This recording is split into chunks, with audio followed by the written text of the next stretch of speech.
You may have heard that there is no easy way to sink an aircraft carrier.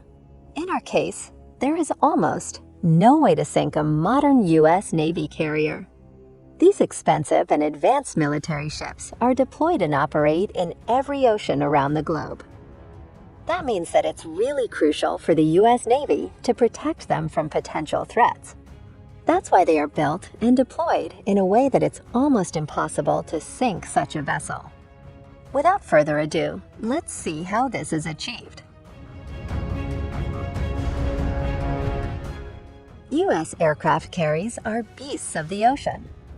Considering that U.S. Navy is the biggest in the world, it's clear that it operates the most advanced and capable aircraft carriers. The American Navy has in total 11 active aircraft carriers, although a lot of people believe there are more than 11. That's because they wrongly consider amphibious assault ships as aircraft carriers. The U.S. Navy's greatest carriers are the Nimitz-class and the Gerald R. Ford class. The Nimitz-class carriers have sailed since 1975 and are currently the second biggest carriers worldwide. It only falls short of the Gerald R. Ford class that holds the record for the biggest aircraft carrier in 2021. It's capable of carrying over 75 aircraft and is powered by one Bechtel A-1B reactor. The Gerald R. Ford class carrier is the worthy subsector of the Nimitz class. Its single reactor is more convenient and powerful, and the vessel is equipped with advanced systems and an array of modern features. Although these two carriers are considered the best in the world, the United Kingdom and Japan also operate excellent carriers like the Queen Elizabeth class and the Shinano, respectively. Why the U.S. Navy protects them so much? The role of an aircraft carrier is pretty important. It's really a floating base that helps the Navy operate an aerial attack everywhere in the world. Their contribution in tactical and strategical missions is very significant and many times decisive. Their purposes in battle can vary and mainly depend on the capabilities of each ship.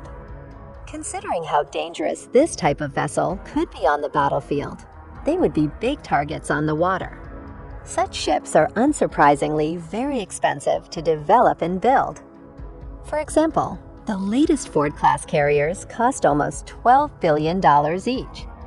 Besides that, operating costs aren't cheap either.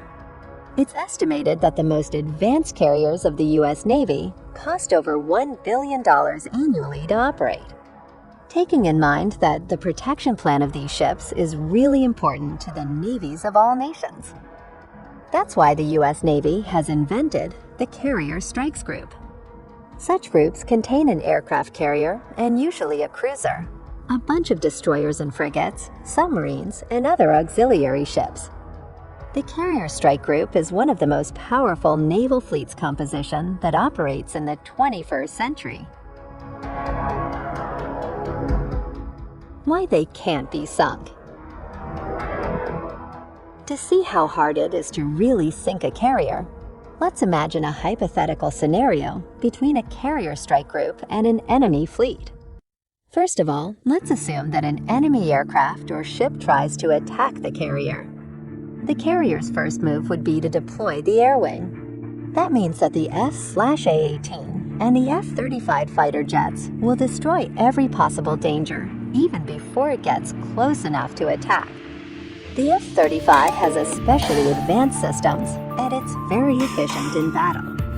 But if the air wing, for some reason, can't neutralize the danger, and the enemy gets closer, then it's time for the rest of the carrier group to take on the challenge. The nuclear-powered submarines, in combination with the powerful destroyers, like the Arleigh class, can detect and eliminate everything that threatens the fleet in an impressive perimeter. Equipped with a variety of armaments, these vessels can destroy any possible threat. Plus, the auxiliary ships are always there to support and supply the front line of the fleet. Even in the case that the enemy threat approach close enough to attack the carrier, the ship has its own advanced defense systems. Beyond radar and other modern technology, The carriers are equipped with very efficient armament.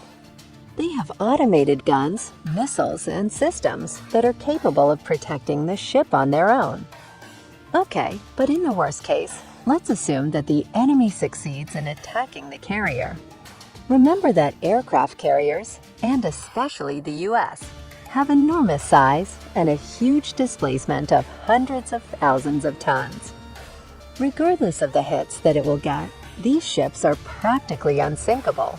Well, they did say that about the Titanic, but the 20th century ship did not have the help of modern technology and a range of air and water support.